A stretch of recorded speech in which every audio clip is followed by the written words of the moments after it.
आज हम बात करेंगे प्राइस एक्शन के बारे में। प्राइस एक्शन किस तरह वर्क करता है और चार्ट पर कैंडल किस तरह बनती है और कैंडल से हमें किस तरह पता लगता है कि इसमें बाइंग का ज़्यादा जोर है, बायर इसमें इंटरेस्टेड है या सेलर इसमें इंटरेस्टेड है। तो सबसे पहले मैंने आपके सामने अभी चार्ट खोला हुआ है निफ्टी का, जो कि चार्ट है मैं अभी 5 मिनट के टाइम फ्रेम पे आपको दिखा रहा हूँ। देखो, अगर बात करें कि निफ्टी की, तो निफ्टी मॉर्निंग में ही देखो 5 तारीख को गैप अप ओपन होने के बाद में सबसे पहले इसने रेड कैंडल बनाई और इसके बाद में ग्रीन कैंडल बनी। ग्रीन कैंडल बनने के बाद में इसमें बायर इंटरेस्टेड हुए और ऊपर की साइड में ले गए। और देखो, इस जोन के बीच में निफ्टी ने काफ़ी देर टाइम स्पेंड किया। तो इस जोन के बीच में काफ़ी देर टाइम स्पेंड करने के बाद में जैसे ही इस जोन को इन्होंने ब्रेक किया, तो ब्रेक करने के बाद में हमें सेलिंग देखने को मिली। तो कभी भी कोई भी प्राइस होता है वो 90 डिग्री पे मूव नहीं करता है, उसको हमेशा प्राइस एक्शन की तरह ही, मतलब प्राइस बनाकर ही धीरे धीरे करके हायर हाई और लोअर लो का फॉर्मेशन में ऊपर और नीचे जाता है। कभी भी वो सीधा एक 90 डिग्री के कोण से इस तरह करके वो ऊपर की साइड में मार्केट नहीं जाती। तो इसी को हम प्राइस एक्शन कहते हैं। देखो, जैसे मैंने आप सबको बताया कि कोई भी, मतलब मार्केट में जब भी प्राइस इस तरह धीरे करके नीचे की साइड में लोअर लो के फॉर्मेशन में आता है या फिर ऊपर की साइड में हायर हाई के फॉर्मेशन में जाता है, तो इस तरह ही प्राइस एक्शन वर्क करता है। कभी भी प्राइस 90 डिग्री पे नहीं नहीं चलता। तो कहने का मतलब ये है कि बायर और सेलर से ही मार्केट चलता है। मार्केट में दोनों लोग ही, बायर और सेलर ही मार्केट को चलाते हैं। तो इसे हम प्राइस एक्शन कहते हैं। तो इसके बाद में अब सेकंड बात करते हैं हम कैंडल स्टिक के बारे में।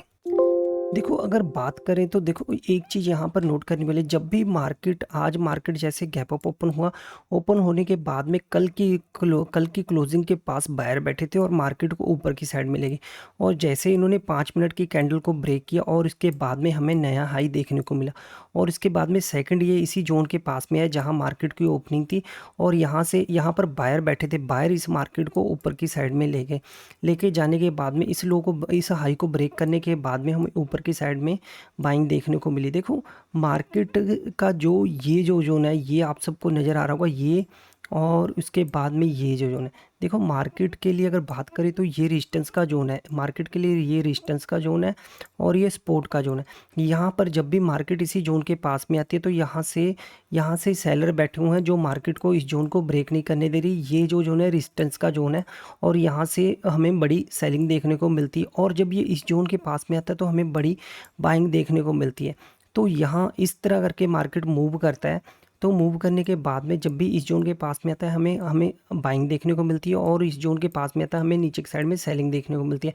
मतलब यहाँ पर सेलर इंटरेस्टेड है और यहाँ पर बायर इंटरेस्टेड है। तो कहने का मतलब ये है, जब देखो मार्केट इस जोन के पास में है और इस जोन को ब्रेक करने के बाद में हमें बड़ी सेलिंग देखने को मिली। अब इसके बाद में एक चीज़ यहाँ पर और नोट करने वाली है। देखो, ये और एक ये जोन, जब भी इस जोन के पास में है, यहाँ पर टाइम स्पेंड करने के बाद में जब इस जोन को ब्रेक किया, तो ये आप ये चीज़ सोच के, यहाँ पर ये चीज़ मान के हम चल सकते हैं कि देखो, सबसे पहले ये है, देखो यहाँ पर एक चीज़ नोट करने वाली है। देखो, पहले यहाँ से ग्रीन कैंडल बनी, इस जोन को ब्रेक किया और ब्रेक करने के बाद में यहाँ पर जो भी सेलर होंगे उनके सारे के स्टॉप लॉस हिट किए। क्योंकि कभी भी कोई भी जो बायर और सेलर होते हैं वो अपना स्टॉप लॉस ऐसी जगह पर रखते हैं कि जहाँ पर ये बार बार सपोर्ट और रेजिस्टेंस लेता है। तो क्योंकि जो बड़े सेलर होते हैं और बायर होते हैं, उन्होंने एक दो क्वांटिटी नहीं, उन्होंने काफ़ी हज़ारों में क्वांटिटी बाय करनी होती है। तो इसीलिए वो ऐसी जगह पर अपना स्टॉप लॉस रखते हैं जहाँ पर लोगों के अपनी बाइंग ऑर्डर रखते हैं, जहाँ पर लोगों के स्टॉप लॉस रखे होते हैं। इस चीज़ को हमेशा ध्यान में रखिए। और देखो, यहाँ पर इनका स्टॉप लॉस है, इसके बाद में ये यहाँ पर हमें सेलिंग देखने को मिली। देखो, ये जब ग्रीन कैंडल बनी तो इसका मतलब ये है कि ऑलरेडी ये सेलर के स्टॉप लॉस हिट कर दिए इसने इस जगह पर। और जब एक बार नीचे आया, पर ये सेकंड टाइम इस जोन को ब्रेक नहीं कर पाया, इस जोन को ब्रेक नहीं किया और इसमें ये पता लग गया कि यहाँ से बायर का इंटरेस्ट ज़्यादा है। तो बायर इसे तुरंत खींच के ऊपर की साइड में ले गए।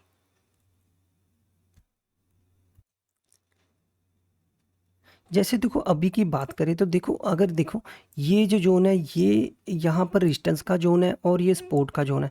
तो यहाँ पर बड़े बड़े जो ट्रेडर होते हैं उनके स्टॉप लॉस रखे होते हैं, ये जो उनके लिए सपोर्ट का जोन है और ये रेजिस्टेंस का जोन है।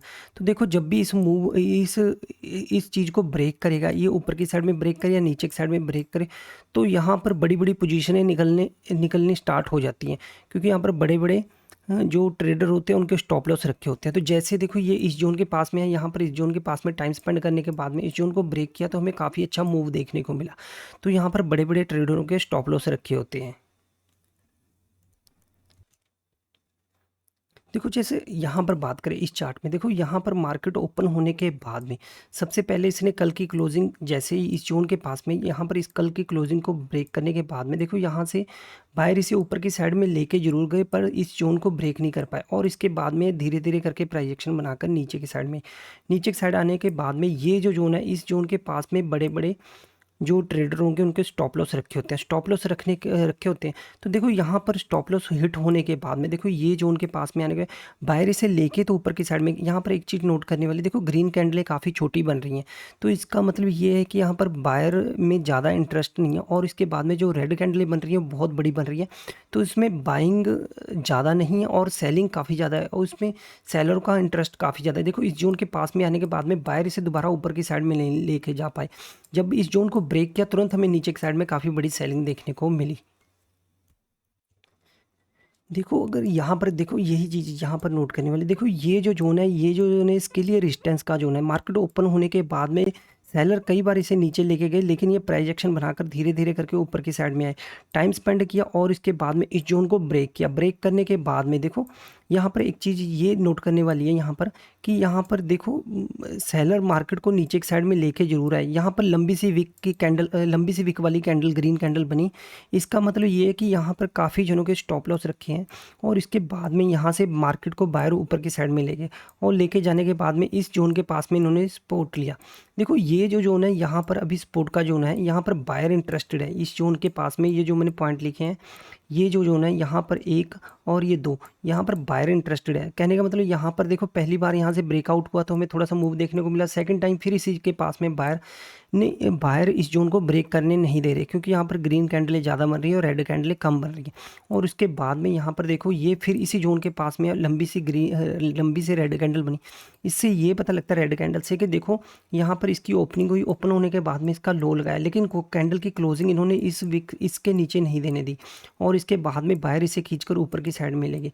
तो इस तरह करके मार्केट पूरे प्रॉपर से वर्क करता है और कभी भी मार्केट 90 डिग्री 90 डिग्री सीधे मूव नहीं करता, वो हमेशा प्राइस एक्शन बनाकर हायर हाई करके ऊपर की साइड में जाता है। क्योंकि जो बड़े ट्रेडर होते हैं उनके स्टॉप लॉस हमेशा प्रीवियस लो पर रखे जाते हैं, कहीं पर जहां पर ज़्यादा, क्योंकि इन्हें बड़ी अमाउंट में क्वांटिटी को बाय करना पड़ता है, तो वो ऐसी जगह पर स्टॉप लॉस रखते हैं जहां ऐसी जगह पर वो ट्रेड लेते हैं जहां पर लोगों के स्टॉप लॉस रखे होते हैं। और उसके बाद में एक चीज़ नोट करने वाली और भी है, इनकी क्वांटिटी बहुत अमाउंट में होती है, तो ये ज़्यादा करके लोगों के स्टॉप लॉस हिट कराते हैं, तभी तो ये वहाँ पर बाइंग कर सकते हैं। इन्हें 200-300-400 क्वांटिटी नहीं, इन्हें कई लाखों 10,000 तक की क्वांटिटी इन्होंने बाई करनी होती है।